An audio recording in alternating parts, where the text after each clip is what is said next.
This is where the community is connected. 980 AM WDDO. The views expressed on this program are not necessarily the views of the Glory 980 AM, the Glory Media Group, LLC, WDDO AM, its staff, management, or advertisers, but are the views and opinions of the participants of the broadcast. Macon in Middle Georgia. It's time for Village Talks with Tia and LJ. Join them live every Wednesday from 5:30 p.m. to 6:30 p.m. right here on the Glory 107.9 FM, 980 AM WDDO. Log on to the Glory 107.9 FM on Facebook or YouTube to become a part of the conversation. Let's go live into the studio for Village Talks with Tia and LJ. Is your child struggling with reading, writing, learning loss, and a culturally irrelevant curriculum? Do you want your child to be outstanding at reading and writing and also take pride in their culture? Then you want Reading Revolution Online. Reading Revolution Online is a web-based reading support program. We serve scholars in grades K through 8, and through our innovative approach, we help them build reading confidence and cultural identity development, equipping them for success in school and life. They learn about Black heroes and sheroes through captioned videos, reading selections, and other activities. Reading Revolution Online is an experience for the whole family. Do it for the culture. Go to readingrevolution.org and get your membership today.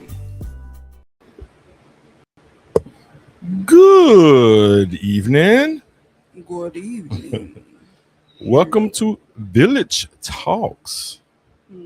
We are Macon in Middle Georgia's freshest radio show and Godcast, bringing you conversations centered around culture and community from right here in the 478 and beyond. That's right. I am your co-host, LJ. To the left is the fantastic, magnetic, enlightening, very, very inquisitive, passionate, loving, caring, Tia, peace and blessings, good people. How y'all doing out there? I hope y'all staying cool. It's hot. It's hot outside, y'all. It's just hot. hot. No, it's not hot. Hot. It's hot. What? Yes. Good. Hot. So we hope y'all are drinking water and minding y'all's business. I'm telling you. Like our featured guest here today. Yeah. So Shout out to our featured guest. Marshall Taylor will be checking in with us. He is drinking a whole lot of water right now, y'all. Most definitely. It's a must. Yeah, it's a must. It is a must. He drinking bottled water now. It ain't that water. He said he minding his business and you telling all of it. I'm sorry. He wished we were drinking, making beer bottled water. That's later on in the conversation. We'll talk about it. We'll talk about it later. He ain't wasting your $10. We need all this water. Yeah, man. Shout out to I like to shout out to the Black Pages first and foremost before we get into our good news and stuff. It was a great event last night. Shout out to my uncle AC. That's my mama's brother, Mr. Alex Habersham. Right. On 35 years of the Making Black Pages and Resource Guide. It was Making Middle Georgia Black Pages and Resource Guide. It was an amazing event last night. Yes. You had the current mayor, a former first and only African American mayor, C.J. Ellis. We had LaRonda Patrick there, Mayor LaRonda Patrick was there. Congressman Bishop. It was a lot of fun, and Norm Nixon. You know, I've been hearing about Norm Nixon for a long time. I think I met Norm Nixon one time in my life.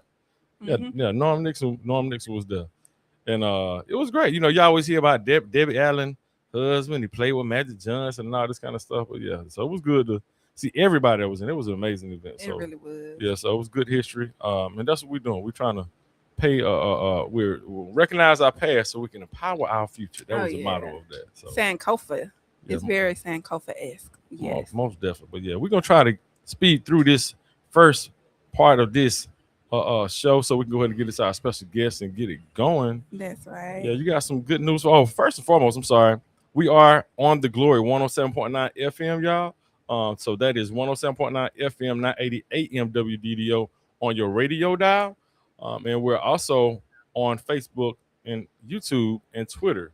All right, so that's where you can catch the live stream. If you want to join this conversation, if you're on the radio listening to us and you want to join this conversation on line on social media, then go to Facebook and YouTube or Twitter and look for The Glory, 107.9 FM, 980 AM, WDDO on those social media platforms. And if you are just so happen to get in your car, you're going to be riding, whatever, make sure you turn us on your radio dial just in case you ain't got no signal or something. Yes, and we are also on WDDO.live, and that's where you can check out the live streams, and it gives you links to all of the aforementioned ways to watch. That's right. So, Just download the app. Put the app on your phone. Check us out. right. That's Yeah. right. But also you can call in 478-250-1444. Again, if you want to join this conversation live, if you want to be our fourth guest on this show, call in 478-250-1444. And with no further ado, we're going to talk about the good news and the news. The news, and the good news. That's right. Okay, so happening on this coming Saturday, August 22nd. I don't know what I was just about to say. 26th? No. The Urban Civics 101 is a free foundational training designed to help residents better understand local government and become more effective advocates in their communities. The training will be facilitated by Shanita Smith and Virgil Watkins. They were just both previously our guests on the show. So if you haven't checked out those episodes, check those out. But they will be facilitating and will cover how local government is structured, the roles of elected officials and boards, how budgets are created and spent, and how residents can engage, advocate, and be heard. This will be taking place from 10 a.m. to 2 p.m. There will be a continental breakfast served at 9:30. Lunch will also be provided, and it will be located at the Macon Mall at 3661 Eisenhower Parkway. The registration is free, but seating is limited. So be sure to log on and sign up for that. Also happening on Saturday is the Wellness Hug Yoga Studio, and they are inviting the community to its monthly Community Connect yoga class. This is a free, beginner-friendly community class. So if you've wanted to try yoga but weren't sure where to start, this is designed to be an accessible introduction. Modifications are also available for those with more experience. This will be taking place again on Saturday, August 22nd from 3 to 4 p.m. at 476 3rd Street, Suite 2 in Macon. And spots can be reserved through the MindBody app. There is no cost associated with that. And then happening every Sunday is the Wellness Hug Sound Bowl Sundays. Wellness Hug also hosts Sunday Sound Bowls, which is a grounding experience sound bath with CAM. Participants are invited to relax into sounds and stillness through an hour-long sound bath session. The location is also at 476 3rd Street, Suite 2, and registration information is available through the MindBody app. And then finally, happening on Saturday, August 29th, is a Welcome Keisha Lance Bottoms. Forrest B. Johnson and Associates will host a community event welcoming Georgia gubernatorial candidate Keisha Lance Bottoms to Macon. The event provides residents an opportunity to hear from and support the candidate during her visit to Middle Georgia. This will be occurring from 5 to 7 p.m. at the Tubman Museum located at 310 Cherry Street, and registration is available through Eventbrite. And that's what's happening Macon in Middle Georgia. Also, I believe that the Houston Avenue Neighborhood Association will be meeting this coming Saturday. That's right. From 1 to 3 o'clock. That's so right. That if you are a resident of Houston Avenue or South Macon, or just a concerned citizen, be sure to go to that neighborhood associating meeting coming up. Right. Yeah, and if you need more information, contact Joe Booz, Kia Booz, and Pastor Belvin Ware at Macedonia Baptist Church. Or Jarrell Hall. For sure. That's right. Okay. And let's shout out the chat, because y'all in there. We got Ashley Whipper says, hey y'all. She says happy Wednesday. Happy Wednesday. Thank you so much for joining us. Our good sis Sade Davis says, hey y'all, happy Wednesday. Yes, thank you so much for joining us. And Commissioner Donis Bryant says, hi everyone. Thank you so much for being with us, y'all. We appreciate it. What's up, everybody? Yeah. Y'all saying we hump day ain't hump day no more. We saying happy Wednesday. You feel me?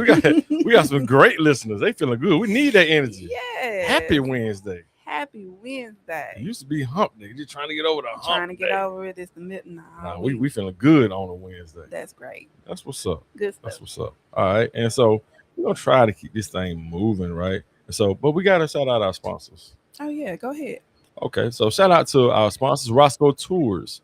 They are one of the most preeminent transportation services you can find anywhere in the United States. Based right here in Middle Georgia. If you need charter buses, mini buses, sprinter vans, you name it, ADA vehicles, they're who you need to talk to, and then they will give you the best price possible. So make sure you get with them. Also, Assembly Brothers. Shout out to our guy, Big Sherman Kind. If you need anything assembled, from decks to TVs mounted, you need some work done on your house, whatever it is, you need to find some other contractors or folks that can help you for your building needs. Make sure you contact Assembly Brothers. Also, Homeland Village. Yes. Shout out to Abijah and our brother Antonio. Antonio. Yeah, they're holding it down right here on Napier Avenue. All your needs from your bitters, meaning like black seeds, sea moss, all that good stuff. They help you with those types of supplements. African cultural clothing, they got books, incense, saves, all that good stuff. So make sure y'all go check them out. Then there's also an event happening there this weekend. So it's an author, it's a brother. He's doing a lot in Ghana. He's doing so many things. I think Tia might be pulling up some of the information. We'll share some of that with y'all here shortly. And also Habersham Records, celebrating 55 years in business, which is now on Presidential Parkway now, right? And it's right behind Home Depot over there in that center over there. Okay, so shout out to Mama Pat, Miss Pat Habersham over there holding it down. So, vinyl's coming back too, y'all. So if y'all go get y'all record players, go over there to Habersham, get some good old vinyl. Got some soul vinyl, gospel, even some local. So shout out to Habersham Records. And those are our sponsors. And if you're out there and if you want to sponsor this show, you want to sponsor 15 minutes, 30 minutes, an hour, or other things here at the radio station at The Glory, holler at us. We'll hook you up. That's right. Get you plugged in. You can even sponsor Mr. Lane Lucas' show, who comes on 3 o'clock on Wednesdays, stuff like that. So just across the board, get with us and we'll help you to get plugged in with The Glory. But we appreciate all of our listeners and our supporters and sponsors. Absolutely. And so the event happening that will be taking place this Sunday, August 23rd, is Manners Will Take You Places Money Won't.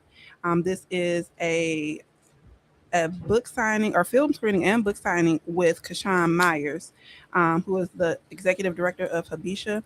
And so this will be taking place from 4 p.m. to 9 p.m. again on Sunday, August 23rd at Homeland Village Cultural Center. And that address is 2910 Napier Avenue. If you need more information, contact 478-256-1166. Okay. There we go. And before we get into our accountability check question, y'all, I'm eating a piece of good old butterscotch. So it's good too, y'all. I'm sorry. You got butterscotch, y'all. Yeah, they came from last night. They won, church mamas. They gave one of these. You know what I'm saying? You know what I'm talking about. I was just about to say, because if you could reach in your purse and get you a butterscotch. Well, good old butterscotch too. And the one with the strawberry on, with the strawberry wrapping on that. Oh, Look here, boy. You ain't been nowhere. You don't know nobody. You ain't had no love. You ain't no butterscotch, the strawberry candy. You got to know that. Yeah, well, we're going to get into our accountability check question here in a second. And but before that, I like to ask everyone that's listening right now, please, if you're listening or watching us online, share this show. Let everybody know it's gonna be an extremely informative conversation. It's gonna be a great conversation. Make sure you check in with us and let folks know that we are here and you're gonna learn something today. Oh yeah. You're gonna learn something today. And would you like to begin with our accountability check question? Yeah, so today's accountability check question: are you able to cover household expenses despite rising costs? Ooh. The accountability check question: are you able to cover household expenses despite rising costs? So we all know inflation, the cost of living is getting raised, minimum wage ain't going nowhere, and things are just expensive. So are you able to cover your household expenses despite rising costs? And this is not us asking you how much you make or any of those type of things, but just trying to gauge, how are people doing? Is it a struggle? Are you maintaining? Are you having to, tweak some things and make some sacrifices and all of those things? Because, it's a lot going on out here, the housing market and all of those type of things. We just want to know.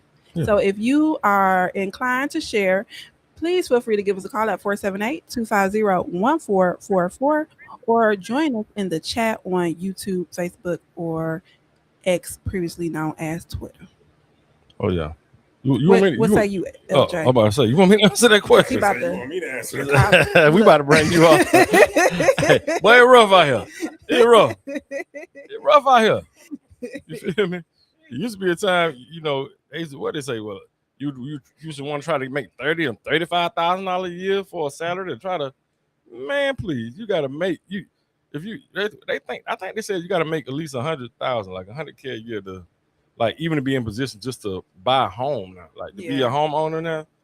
Most people now, like first time home buyers are like in their 40s now. Right, where it used to be in their 20s and. Right. So yeah, it's rough out here, man. Like everything going up, and then you got it. Well, folks don't even like. It's like people don't care no more. So it's like it ain't no empathy. So all of the breaks and the, everything has been given to the corporations and stuff. I just saw this guy. What's his name? Russell Vought, I think is his name. He's head of like the OMB. I think it's like our budget for yeah, he's roughly. He was one of them guys that wrote that what they call that, Project 2025. Yeah, but anyway, he's in charge of our budget, right? So I think it was like billions and billions of dollars that these corporations and these companies and banks and all that are supposed to be giving back. Like they agreed that they're gonna give the money back to consumers that they took advantage of. Like this is billions of dollars that they agreed that they was gonna give it back.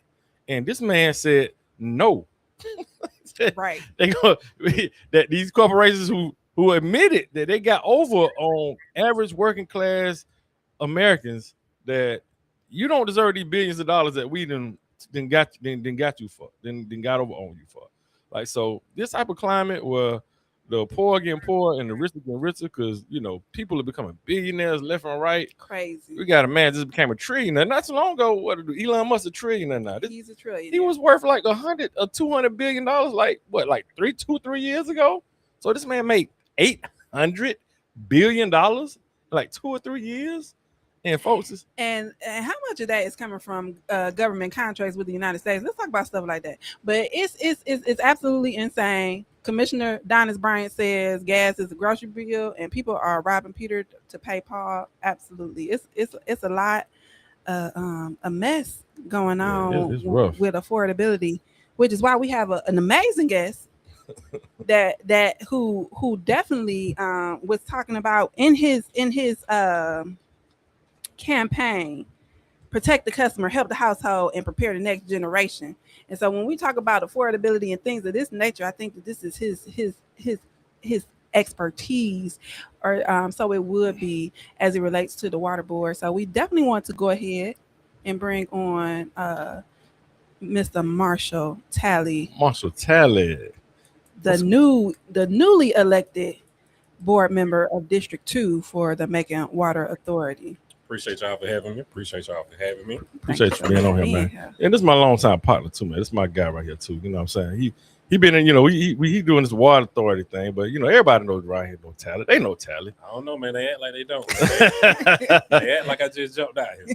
Hey, man, look at it. They gonna give you the business now. Hey, when you put that water authority jacket on, hey, look. Hey, you got to be held accountable, sir. That's how it goes, sir. You no longer Tally, you Marshall Tally, board member. For sure. How you feeling, though, brother? I'm feeling good, man. I feel free. I feel real good. Okay, so you been drinking water? Oh yeah, been drinking water, man. Minding my business, keeping my head down, doing the work, man. All right, for sure. No doubt about it, man. Yeah. So just to kind of get this thing started real quick, we talked about how everybody does know you. You said maybe some people might have forgot, but for those who absolutely have no idea maybe who you are for real, or maybe people know you a little bit. Just who are you? Who is Marshall Talley? What are some of the things you did previously before stepping into your role with the Macon Water Authority? All right, so Talley from the east side, East Macon out loud, East Side Out Loud from East Macon, other side of the river. Graduated from Northeast High School, went out to the state, stayed in Atlanta for a couple of years. During that time, I was coming home, and I wasn't happy. I was leaving. I didn't want to stay, but I wanted to be here. So I made a conscious decision that once I moved back home, I wanted to be the change I wanted to see. I wanted to do the work to help the city become the place I envisioned I wanted to live in. So that's what I've been doing. I worked for a couple of nonprofits over the years. Project ID, I did it for a couple of years where Right. we did a lot of IDs. We gave access to access. We gave people access to IDs, identification, to help them with the ability to go to the hospital, home care, to bank. I didn't realize that people lacking identification was such a risk factor locally. So we did some good work there. Me and the fellows, we did registered and ready back in the day. That's right. We registered hundreds of people. We were a big part of turning Middle Georgia blue during that area. I mean, during that time. That was some good work we did. Sure was. I helped found Making Black Culture. I helped found the Raider Booster Club in East Macon. And I'm also the program director for the Mentors Project of Bibb County. Good stuff. That's a whole lot of stuff, man. Yeah. A whole lot of stuff. And you also a husband too. Who you know, your wife was good people, man. Oh yeah. So my wife Kim, she just recently graduated. She's back in school to get her nurse practitioner's degree. Awesome. She finally got a job. Look at We gonna clap for that. Hey, You said finally, like it was. Yeah, man. She was in school for 2 years. You know what I'm saying? Like, hey, but look here, I'm gonna put it out there though. All right, now, so his kids in here, both of his, he got 2 sons in here, right? And they eat good. I said, "Once, you been eating good? What? Yeah. I said, who been feeding you? He said, I myself. But then I said, nah, who paying for it? He said, well, mostly my mama. Mama get all the credit. Mama get all the credit. Hey, so the kids say the mama doing that, all right? But it's all good. Shout out to Kim and all your kids, man. You're doing a great job as a father too, man. Appreciate it. You know your one son, your oldest, Bryson. That's my guy. Bryson, Yeah, that's my guy. He's finna graduate this year. Excited for that. Yeah, he was like the player of the year for baseball too, right? Yeah, junior year. Yeah, kind of player of the year. Yeah, that's what's up. Awesome. And so I want to kind of just lead off after getting to know you a little bit with the elephant in the room. And then we can get into some other things. But I know there has been some public conversation in reference to Mayor Lester Miller's political support for your campaigns and questions from community members about whether that relationship could influence how you vote on the water board. So what do you say to constituents who are concerned that you may vote according to the mayor's interests rather than independently based on what you believe is best for District 2 and MWA consumers? Yeah, so far, I mean, it's just been information I've been listening to. I mean, they present the information. I also I give surveys to the community. I try to be proactive in giving surveys to the community. Coming into this role, I knew it was going to be budget talk. I kind of knew what the situation was financially down there at MWA because I was already, paying attention to it. So I try to be proactive getting into it. I surveyed the community. I had about 430 responses. The people let me know what their thoughts were. I was also communicating with people through email because, they was asking me other questions. Right. But as far as MWA, the mayor, like I haven't talked to him about anything at MWA yet so far. We need to have a conversation because we lost SPLOST money and we need that money coming from the city. Right. And we need to know why that money isn't coming. But nah, man, I mean, I'm not influenced from either side, whether it be the Republican side or the Democrat side. I mean, I've been listening to the information. Right. And I've been polling the people, and then I've been making decisions based on what the information is. Absolutely. Right. So make the real plain. Are you bought, man? Is anybody buying you? Are you able to be bought, like man? That comment really kind of pisses me off. You know what I'm saying? 'Cause it questions my integrity. Right. I'm not new because I'm here. You know what I'm saying? Right. Now I may did some questionable things, but people may call questionable. You know what I'm saying? I'm not scared to go on the other side and talk. You know what I'm saying? Right. And then people forget my history. You know what I'm saying? Me and my boys and we was on the corner when Whitby ran. You know what I'm saying? We was out there. You know what I'm saying? And once we didn't get the victory, we still got to do the work. You know what I'm saying? We don't disappear. So I had to create that relationship, reestablish that relationship with the mayor because we still got to get things done. Right. And then also my position on the business side, you know what I'm saying? I've been a vendor with the city of Macon through Cheers Entertainment since 2016. You know what I'm saying? So I do a lot of things. I do event staffing. I do educational things, vending things for the city. So you know what I'm saying? Like it's business for me also. Right. Yeah. For sure. So a lot of those things, you know, like with the amphitheater and the Coliseum, you know what I'm saying? I support those things because my business dealing is, you know what I'm saying, I do staffing for those events, you know, different things like that. So yeah, I mean, and I've been on what it is, the making thing, hit me out, is call it out. What's that? Action plan? Yeah, the action plan. So I've been involved with the making action plan for years, you know what I'm saying? So I've been involved with those things and been an advocate for certain things pre-Lester Miller, you know what I'm saying? Right. So yeah. Right. Gotcha. Well, thank you so much for clarifying that. We're gonna get to some of the comments. Kiki G says Walmart is getting $2.4 billion back and their workers are underpaid. Absolutely insane. That was just in reference to what LJ was talking about a little bit earlier. Patrick Davis says about half of Georgia households struggle to afford basic necessities like housing, food, and utilities, with family expenses outpacing income. To cope, average Georgians are cutting back on groceries, taking on debt, delaying medical care, adjusting home energy use, and relying on community or extra work resources. Raising water rates can create a heavy burden for families in Georgia, and especially here in Macon, in which parts of Macon have a 40% poverty rate. Many low-income and fixed-income households live on strict budgets. Small cost increases force tough choices between paying utility bills, buying food, or getting medicine. Yeah. Want me to comment on that? If you want, yeah, you can. Yeah, feel free. so I want to comment on that because I like people act like I don't understand that. You know what I'm saying? When they be like the poverty rate, I understand it. But I had to ask myself a question: what kind of city do we want to live in? Do we want to live in a city that we have poverty and we also not paying for our infrastructure, or do we want to live in a city where we have poverty and we taking care of our infrastructure? Like, which one is worse? So I mean, we have to make sacrifices in certain cases, but water infrastructure, I mean, that's a non-negotiable. I mean, that's something we rely on every day, and if we don't take care of it, we're going to pay more with interest down the road. Right. Because I know you I think it was last week or maybe a few weeks ago, you posted some pictures of some of the water mains underground, and you could see and I when I first moved here to Macon, I worked for the water authority, and so I kind of went on some of the calls with some of the guys who are out in the field and just kind of seeing the work that they do. But I never actually saw any of the water mains that are underground, and kind of seeing how corroded and things like that they are.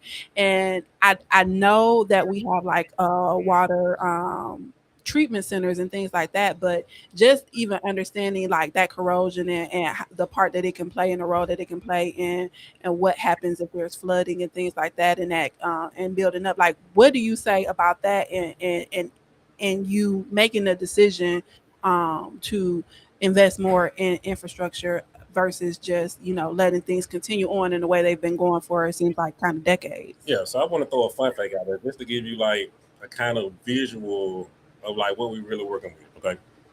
All right. So we have 1,664 miles of just clean water mains. Right. 1,664 miles clean water. All right.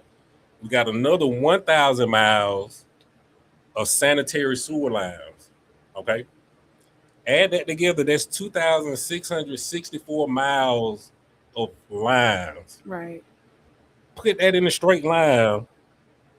Las Vegas is 2,054 miles away from us. So just think about that. That's how many miles of pipes is under the ground, right? Right. All right. So now dig this. 50-50 is cast iron pipes. 50% of those pipes are cast iron. Think about that now. Halfway to Vegas, cast iron pipes. That's over $2 billion in deferred and pipe maintenance that we haven't taken care of. $2 billion. So one thing that really shocked me going down to the water authority is money that I thought was big is not big at all when it comes to taking care of what the water authority has to take care of. Right. So let me ask you this real quick. Okay, so why hasn't that been taken care of for all the year, right? You know, we say that, okay, well, now you stepping into the situation now, right? Well, we got to take care of this stuff that just been neglected for all the years, right? Especially with every year there's a rate increase too. Right, so right. it's just been recently, like 2024, 25, I think. Yeah, they had the most recent rate increase, but until then, like nothing. So why is that? Like, what do you think is the root cause of us not taking care of this infrastructure that you just now happen to kind of create this spark for? So I really can't answer that, but I can tell you, I mean, my thoughts on it. So dealing with stormwater, we incorporated stormwater in 2019. So before then, between 2015, 2018, the city did a stormwater assessment, and they came up with these numbers. The rate should have been, well, the stormwater fee should have been, I think, $5.75 to $7 back in 2019. Right. Before, and then it's a bad deal anyway. Like MWA just took a bad deal from the city. I mean, just throwing it out there, it's a bad deal. Right. And what year? When did that happen? So this happened in 2019. 2019. When we took it over. All right. And so by the agreement, we could only fix stormwater. MWA can only fix stormwater through the fee and through the splash from the city. That's the only way we could pay for stormwater infrastructure, right? So we got splash 4 times from the city, including the stormwater fee. We took it over 2019. We didn't charge anybody in 2020, so we collected 0 funds in 2020. And then when we started in 2021, we started taking fees at $4.99, below what the suggested rate should be. Right. So in that time until now, we've lost about 21 to 42 million in just revenue. You know what I'm saying? By just underpricing ourselves. Right. And so then when we talk about the conditions in Macon, being underfunded, whether it be the school system all these years, like the water system is no different. Like we've been underfunding ourselves like for decades. And we're talking about infrastructure that should last for our children. Right. Yeah. So even before the stormwater, though, were you seeing like all of these, thousands of miles worth of like water and sewer, like there was clearly mismanagement there. And one of the things that Kiki G asked is, was the fountain in front of MWA negotiable? I think that people just want responsible decisions to be made with the funding. And so like with that, we know that the water authority, those buildings were renovated, they were remodeled and everything like that. So along with that, and some of the things like Commissioner or Elaine Lucas, who is also on the water board, has mentioned like this hunting club and things of that nature. Like how, and I know you put out a paper saying that like the budget and everything like that is I guess intact and where it's supposed to be, but how are these decisions then being made where we see all of these decades worth of neglect if things are being handled in, where there's no mismanagement or, the funds are doing what they're supposed to do. They clearly weren't, being used or utilized to make sure that things stay up to code and up to date with the sewer lines and the water lines. Yeah. So as far as the rates on the water sewer side, you know what I'm saying? They set the rates at what it takes to run the water authority on the water sewer side and also the infrastructure upkeep. Okay. Yeah. So just recently, I'm surprised they haven't been doing this, but we also approved the rate change was a 5-year capital improvement plan that will be looked at every year. You know what I'm saying? So every year we'll go back and look at that 5-year capital improvement plans because materials and all that stuff elevate every year. So as the staff go back and look at it, we'll go back and look at it also. And then another thing that people aren't really talking about is we're also going to look at the rates every 2 years also. Okay. Yeah. So like it's not like set in stone. You know what I'm saying? We're also visiting the rates every 2 years to look at where we are with the capital improvement plans. Do we need to change? Like, you know what I'm saying? What pivots do we need to make? Right. Yeah. Gotcha. Right. Well, just go to our chat real quick. Oh my God, Joe Boo says, "What up, Village family? What's up, my brother? What's up, bro?" We have Patrick Davis. He says, "Is applying for federal grants an option to help fund aging infrastructure? The Macon Water Authority (NWA) primarily funds its operations and capital improvements through local user rates, local special purpose, local option sales tax, the SPLAS, not anymore. Yeah, that's The distributions and municipal bond sales rather than direct federal grants. Public financial disclosures and capital program updates from the authority do not report a specific major influx of direct federal funding over the past 5 years, relying instead on a recent $113 million local bond program and rate adjustments to cover infrastructure shortfalls. Now, as far as the grants, I mean, I'm assuming money got washed up with everything else. You know, Trump cut, you know what I'm saying, a lot of stuff. You know, especially when you're talking about environmental. Yeah, you know, Trump cut a lot of stuff. So I'm assuming a lot of that money got, you know, cut with that. But as far as the bonds, you know what I'm saying, like we just got a bond in 2024. And this is something else that I learned.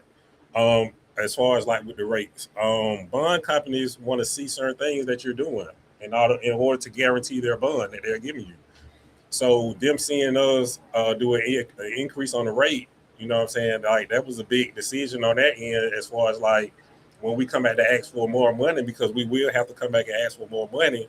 Like, are we doing what they want to see? Are we putting ourselves in a financial position, you know what I'm saying, where they see we're growing? Are our indicators, you know what I'm saying, matching? You know what I'm saying? That, you know, it's a lot of stuff that go into it. Right.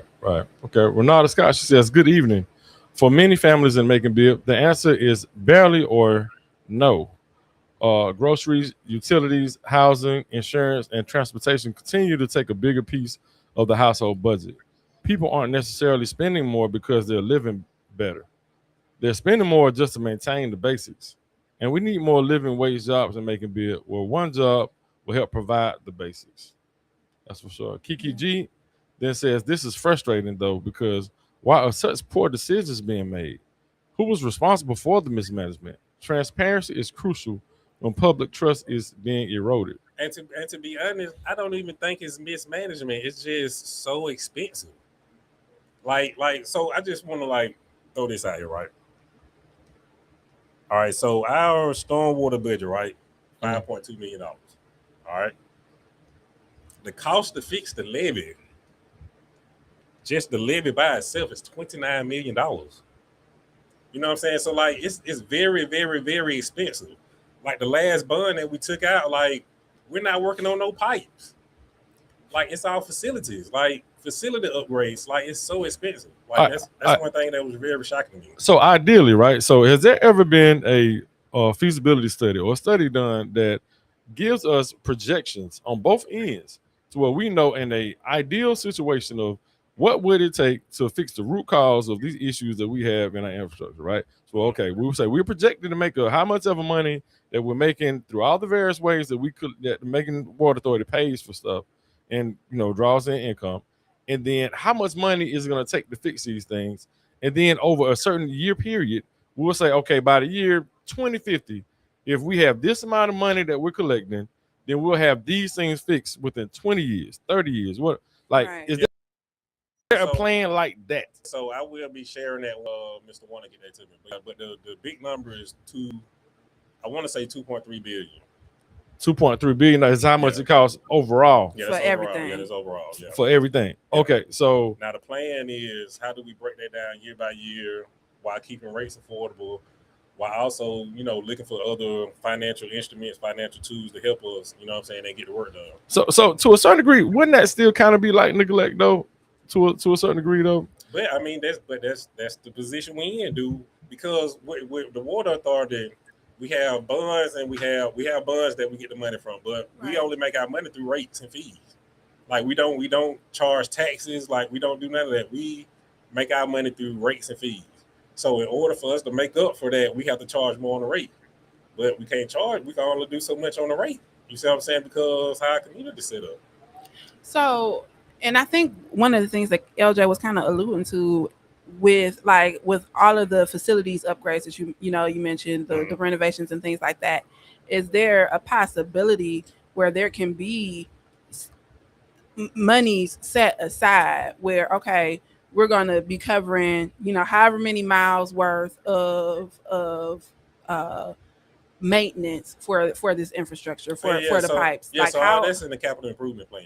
Okay, so that's in the plan that you said that you're waiting for. Yeah, that's in the capital improvement plan. Mr. Weiner. So and who's responsible for putting together this plan? Mr. Warner and his staff. The executive Sure. Warner. Michelle Wadner. Yeah. Okay. So he was previously the acting director or president. We haven't put him in officially yet, but I think we're gonna get the votes to do it. Okay. So was there something similar to the capital improvement plan before him in place? I would want to say yes, but Mr. Warner been out there for like a long time. He was the head engineer before Mr. Shipman passed. Okay. Yeah, the reason why I'm asking the same question, it may sound like the same question, right? Because, me as a citizen myself, right, I have these same concerns that, a lot of folks are really worried about money just being spent. We're asking for more money to have the same problem. You know what I mean? And so if we haven't recognized where we went wrong before, and then, how are we going to know for a fact that the money that we're now collecting this time is going to be spent in the right place? Or are we at least going to have a plan set in place to where we can explain to the average everyday person in Macon, Georgia, just like I'm saying right now, right?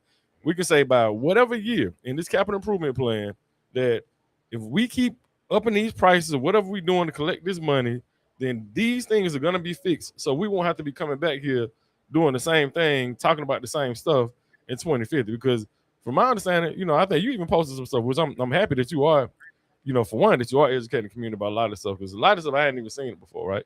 But at the same time, we have pipes, and I heard this before, you post some stuff that we got pipes and stuff that's been here for it's 150, 200 years old, like 150 years old, right?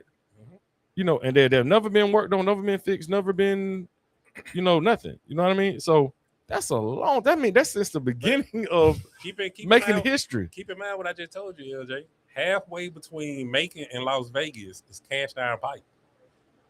Right. Think about that. So what like that's a lot of pipe. So is cast iron like the standard for the type of piping that we need? No, cast iron has to be replaced. Like that's the old pipe from back in the day. Okay, so what's the newer type of pipe that we need? Now I don't know the engineering technical words, but I know cast iron is bad. I know that. So basically, we have a lot of outdated pipes that need to be replaced that haven't been replaced for hundreds of years. Yeah, for sure. Ooh, okay. So we go chat. Go to the chat because this is So Commissioner Dennis Bryan says, "Who owns the permit to the water?" So you can answer that if you know the answer. If not, I'm gonna keep going because we have a few questions here in the chat too. Desmond Brown says, "Stop it! There was neglect, not mismanagement." Shaking my head. He also says, "Bibb County neglected it, not MWA." And forgive me if I'm mispronouncing your name. June says it's important not to mix stormwater, drinking water, and wastewater / sewer spending together. They're related MWA responsibilities, but financially they may have different revenue streams, bonds, and restrictions. And that is correct. So water and wastewater is separate from storm. From storm, right? Yeah. Because the storm is what was handed over from the city. Correct. Gotcha. Kiki G says, I understand that we're here now. It would be nice to see a plan in place to address the years of neglect without dumping it all on the residents. So hopefully that capital improvement plan is something that that will be shared once Michelle Wana gets that together and presents it to the board. Renalda Scott says, who in Macon Bibb is actually paying their stormwater fees and who isn't? Are some companies getting special treatment or backdoor deals while residents are expected to pay? Yeah, so I'm waiting on a report from that also. Okay, so he is waiting on a report, and I'm sure we will get some updates after that. June also says, how do the people see the resources the Water Authority applied for before raising the rates? So is that a possibility for us to see what resources are being applied for, if there are grants or anything like that, or is that just something that you all keep in-house? I'm quite sure that's public information, but I'm putting that in my notes right now, though. Okay. And then Patrick Davis says, are we prepared for the next big weather event, such as a hurricane or tropical storm that may dump 10 to 15 inches of rain? Macon Bibb County has invested in structural assessments, upgraded local emergency notification systems, and cooperative federal studies to improve upon the vulnerabilities exposed by the historic 1994 Ocmulgee River flood. Some experts caution that portions of the aging levee infrastructure still face heightened seepage challenges during an extreme, unprecedented event. And that's a good question. I was talking to Mr. Warner a couple of weeks ago about the levee, and so I was like, "Is this like a Hurricane Katrina kind of scare levee need to be fixing situation. And so he looked at me. He was like, I don't want to scare you. Wow, I don't want to try to impersonate him. My bad. I understand. So like, that's the mob boss. I don't want to scare you. But you know what I'm saying? He was pretty much saying, you know what I'm saying, like, if the right, you know what I'm saying, weather came through, like, we'll have a big problem. Right. And like I said, like, that's a 20, hold on, let me make sure I'm right. That's a $23 million fix. You know what I'm saying? So, like, it's very important that we talk to the city and see what's going on, because like they do have some obligation with MWA to help us out with storm water. Right. And that levee do fall under storm water. Okay. So that emergency preparedness right now, it doesn't sound like we're really prepared if there was something like a hurricane or a tropical storm.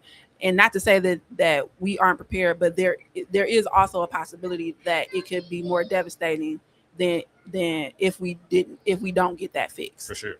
Gotcha. Okay. Going to Joe Boo's, is rate and fees the only way you can make revenue? Renata says Bibb County still owns the permit.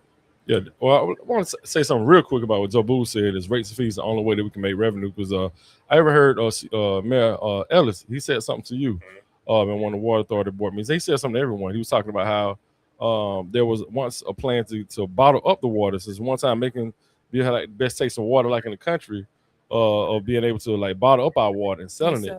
And that also could be a way of generating revenue. I know you said you supported that. Yeah, as well. That. That was the first when I ran in 2018. That was on my plan. Yeah. Okay, for sure. Yeah, Renata, when she says that Bibb County still owns a permit, I know Tia just said that, right? I know there was a conversation about that as well because of the splash funds being taken away from the Macon Water Authority. So basically, the city is not responsible for the stormwater fees anymore. That was a bad deal. Yeah. Right. And so, so essentially, you know, I made a comment about, you know, when we start talking about how we, you know, cause like now, our splash money is being used for things like the road improvements, which is good. No, that's my personal opinion. That's good. Although some people had issues with how even that's being done, which I also had issues with that because they took away complete streets and some of those oversight things. And, you know, we got like the new arena that's getting built and, you know, the improvements to the jail, you know, not a new jail, but improvements to the old jail, which I just found their water was cut off or something happened with their water not too long ago, about 2 weeks ago. Well, they didn't have no water. You listen for your kids. Mm-hmm. I know they. Yeah. I think they holding on. Got dad to tell him here. Yeah, but yeah, but anyway, so this splash money being taken away from the water authority, that's a big deal, and nobody ever really said nothing about that. You know what I mean? And then the thing is, in order for us to keep up with what we already behind on, we got to replace that money. Right. And just to say this, Rick, before we go to the rest of our the chat, because I want to say something about that most tax, the municipal option sales tax. Yeah, so that was introduced by State Senator David Lucas, and it's a tax. And let me get to it's a municipal option sales tax. Right. So it's going to add an extra percent to what we already pay 8% sales tax in Macon, Georgia. So what it'll be is it's going to be a 9% sales tax, right? Would actually be almost more than what Atlanta is paying, right? Just about. They pay 8.75% or 9.7%. One of them, but anyway. But I know they do it in Atlanta, which Atlanta has different challenges than we do, and you know, and their medium income levels a little bit different than what we have going on here too. So anyway, me personally, I don't agree with no more sales tax in Macon, Georgia. Not at all, especially when we keep lowering property taxes and raising sales taxes. And the fact that it's a regressive tax. If people are not familiar with a regressive tax, meaning that lower income people pay more of a percentage of their income or earnings than higher income folks. And this is a fact. So lower income residents in Macon, Georgia, matter of fact, pay almost 2 times the amount of their yearly earnings than upper middle class or more well-to-do folks in Macon Middle Georgia. And so primarily that affects low income, poor Black residents. Just be honest with you. Just put a whole demographic on that. You know what I'm saying? And so for me, I don't think it's right. And I know that CJ Ellis, former Mayor CJ Ellis, talked about this. And he said, well, really the only trade-off of this, which I agree, is that there's a state tax exemption for groceries. which I still do not know why we are not taking advantage. I don't know. Can you get your commissioner? Can you get the mayor or somebody to really explain why we're not taking advantage of this 4% taking away the state tax exemption off our groceries? So we should be paying 4% less on groceries in Macon, Georgia, just because we can, and nobody is not doing it. You feel what I'm saying? And so we're talking about adding a penny. Like I see, like even former Desmond Brown, he's saying the most is the answer.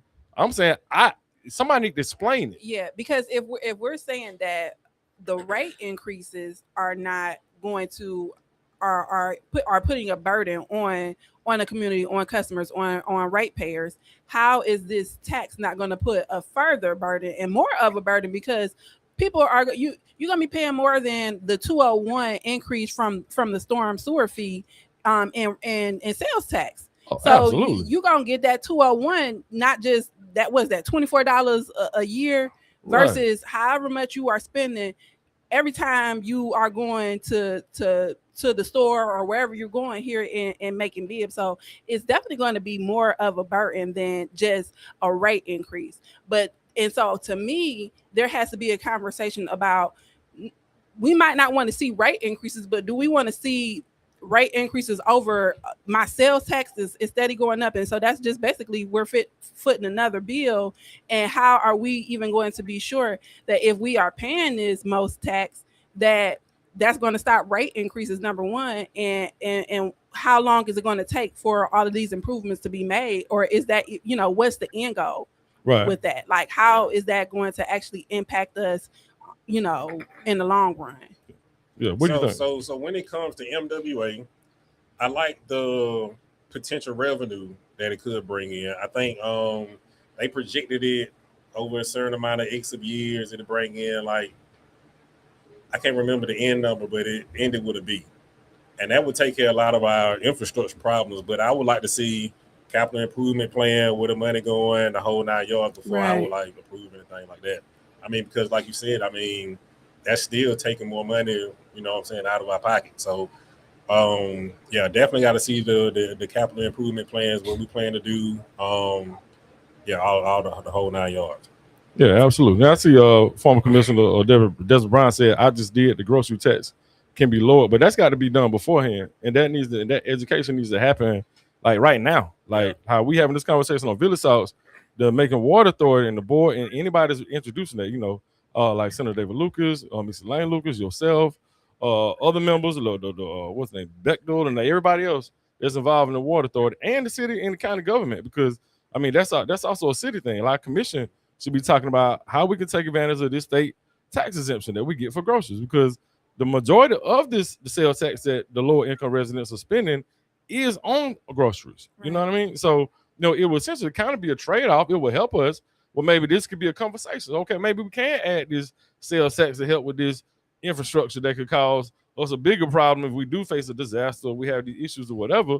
But it can help us out with, when it comes to these groceries, which people can barely afford right now. But there definitely has to be the transparency. And I know transparency doesn't mean agreement, but I think where I think it was Kiki G talking about that mistrust and the erosion of trust that has happened because so much has been, mismanaged here. When you talk about the LEC, when you talk about the school, the Bibb County School District, and all of these different things. So this capital improvement plan that you're referring to, that is something, and we as residents, as consumers, and all of these things, we need to be actively engaged, and there needs to be more of these conversations taking place beyond here. And you've been doing a great job at going to the neighborhood organizations and speaking to people and answering questions and making sure that people know that you are reachable and that you are here to help.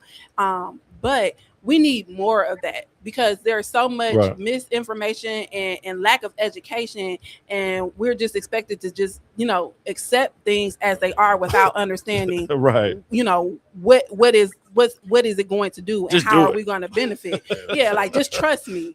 When so I want to commend you For sure, brother. for We really, like you said, you're taking notes now, even in some of the questions and things that are Right. being answered. So I want to say I appreciate you. I know we are running out of time, but Yeah. you can, I don't know if you want to go to the Yeah, comments. yeah, but we or- need leadership like that too, man. Don't just tell me you just know something you don't know. Just find out. You know what I'm saying? It's okay. So we appreciate you for that too.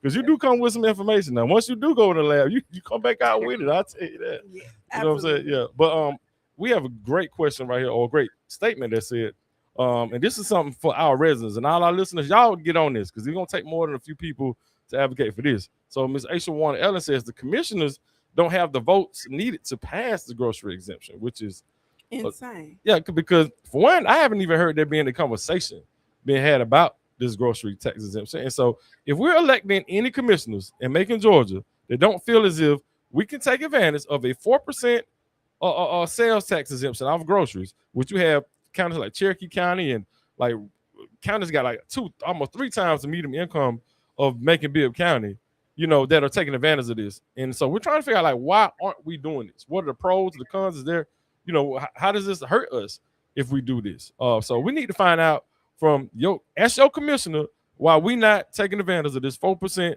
sales tax exemption on groceries, but yet and still we trying to add more sales taxes on us right now. We need to ask our commissioners, especially when they're saying we don't have the votes needed to pass. So it. there are 9 commissioners. Out of the 9, who would not vote to get that grocery tax exemption? Those are questions we need answers to, and that's why it's this Urban Civics 101 class. If you haven't signed up for that, that's something that you need to sign up for as well, because we need more education and we need more people in the community who are aware and can speak out and advocate, for us. And so Ms. Aisha says Commissioner Stewart has mentioned it on several occasions. 1 or 2 commissioners alone can't pass legislation. Okay.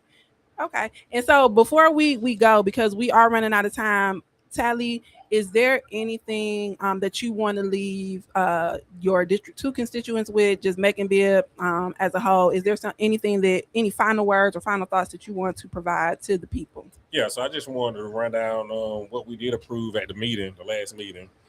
We did approve 181 million 2027, 2031 5-year capital improvement plan that we will go back and look at every year. Within that, we did make some changes to the fees and the rates. One being stormwater fee going up to $7. That's a $2 one increase a month. And then also the rate, we have rate tiers now. We fought to not have rate tiers go across the board. We do have rate tiers. So that's meaning if you use under 4 units of water, you won't see no rate increase at all. So that's mainly for our single households, our elderly, people that use less water. When I did my survey, that was a big question. People did respond and say that they feel if people use more water, they should pay more on the rate. Right. So that was a good response. 1 unit is about 748 gallons of water. So those 3 units all together, that's about 2,244 gallons of water. So next time you look at your water bill, like look at your usage, and that'll kind of give you a rate. That'll kind of give you a ballpark about where you at. Unit in CCF is the same thing. So you'll see unit on your bill. And then the rate will go up to $1.24 after those 3 units. Gotcha. All right. And then hold on, one more thing. So I just want to let everybody know, like, I do understand like what type of community that we live in. And I am pushing for a care fund on the Macon Water Alliance side. And so that would be a Pacific fund that goes towards bill assistance and leak repair. So I've been talking to my board members, I've been talking to staff, and I think I'm going to be able to get that done with no pushback. But we're going to need the community help to put into it, to pour into that fund. Awesome. So how can people get in contact with you? Because you got a lot of information to share, and we appreciate you. How can our listeners right now get in contact and stay connected to what you're talking about? Marshall Talley on Facebook, Marshall Talley for Macon Water Authority on Facebook, MarshallTalley.com. My phone number and my email is there.